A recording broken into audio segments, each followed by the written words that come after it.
YouTube, check it out. So while I was grinding around camo for Modern Warfare 2, I actually came across the top 5 best long range weapons you can use and the best short range weapons you can use. Now, given that the stats for the attachments and the guns actually transfer over, these are the guns you guys are going to use for Warzone 2. I'm giving you the full build and the tunes for each weapon. So if you guys enjoyed this video, if you found it helpful in any way, just make sure you guys drop your boy a like. And if you have a buddy that's lost on what guns to use for Warzone 2, share this video with them. So starting off for the long range meta, like I said, there is no specific order, but we have the RPK. Now, this is a build you're going to run for this gun, and now I'm going to give you guys the tuning that I found to work best with this gun. For this one, the muzzle is what you want to tune it to for more gun kick control and recoil stabilization, just to make it look a lot more smoother. And then for the underbarrel, it's going to be pretty much the same thing. You max out the aim down sight speed because we already have recoil stabilization on the muzzle. So you want a little more ADS with a gun like this. And aiming auto sway, that just keeps it steady when you're ADS. And now for this one, we actually don't need a magazine. So what I did was I used a high velocity.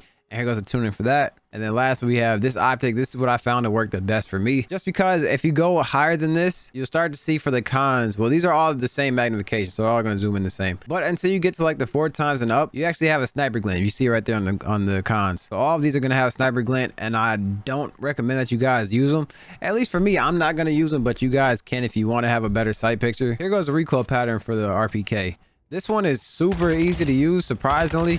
It's an AK platform, but you can actually get really good recoil control with this weapon with how I built it. Next up, we have the Lachmann 5.56. This is like the Krieg. This is like the Kilo. This is like that type of weapon, the no recoil weapon. And the tuning is going to be the same. You want to max them out for recoil stabilization, gun kick. For the underbarrel, it's going to be ADS speed, idle sway. And now for the barrel, we actually do recoil steadiness and damage range for this one. And same sight.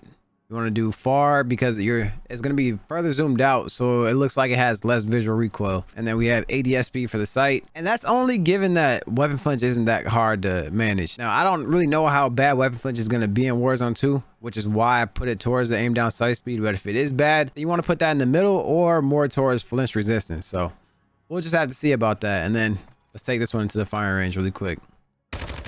This one is like the easiest. Look at that. Look at that. Like, come on, man.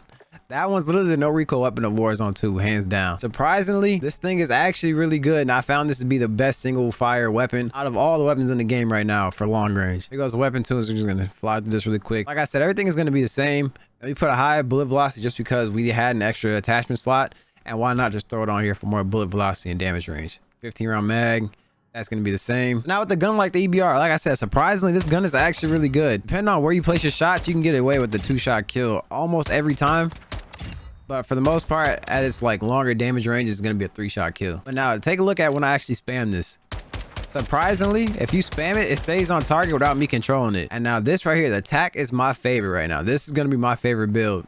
Tunes are pretty much going to be the same for almost every category. You want to just max it out on one side. But now let's take this into the firing range. This one shoots like the Lachmann 5.56 recoil wise, but I think it kills a little bit faster and it hits a little bit harder. Look at that. It's beautiful. So now to finish off the long range list, what we have is the Signal 50. In my opinion, I think this is the best sniper you can use overall.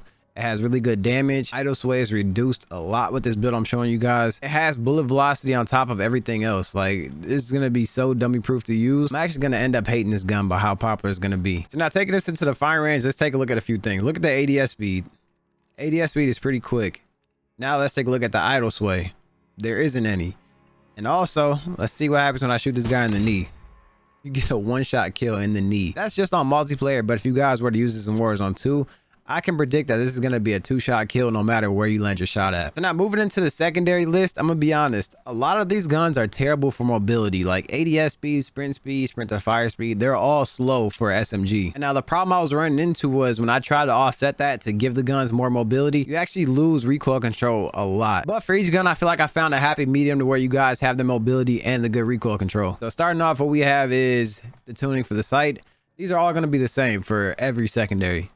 Besides maybe the shotgun might be a little bit different, but we'll get to that bridge when we come to it. So here goes the rear grip. Then we put on the 45 round mag. That slows down your gun so much, but you kind of need it for battle royale. So this is what that's going to look like. Like, movement speed is cool. Sprint to fire is actually pretty quick, surprisingly. ADS speed is okay. And to top it off, recoil is definitely manageable. This is one of the better secondaries, if not the best secondary you can run to start the game off. So I highly recommend that build right there. I'm actually enjoying that one a lot.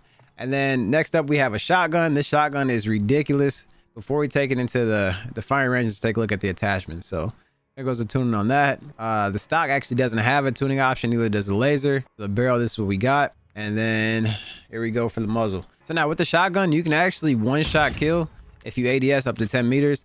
And I think from the hip, you can get away with the 2-shot. I haven't really tested it out completely. Oh, you can actually one-tap sometimes from that far. That's kind of crazy. So that shotgun is going to be a really good secondary weapon. Just that one. I think all of the other ones aren't really all that good or worth using. So just use the ones I'm showing you guys. And now we have an AR SMG build. You know, Call of Duty is famous for having those. So going over the attachments for this gun, what we have is the 74U. We have the rear grip for sprinter fire ADS. Stock for aim walking speed, so like your straight speed, aim down sight time.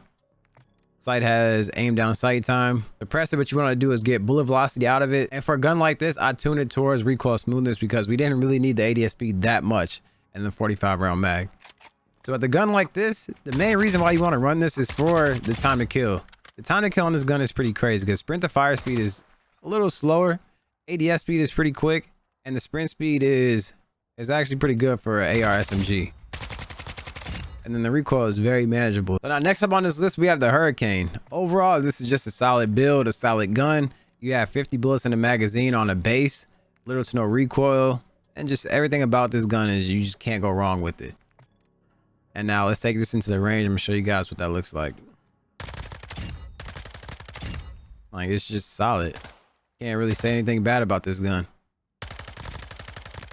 And then lastly, what we have is the mini bog or the Bison. Surprisingly, this gun is really good in this game. And the tuning for that is going to look like this. Pretty much the same for everything else you guys seen. And once again, this one has a laser.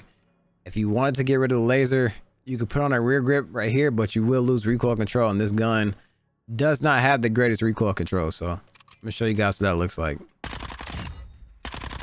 Like overall, it's pretty easy, but it does get bouncy over time.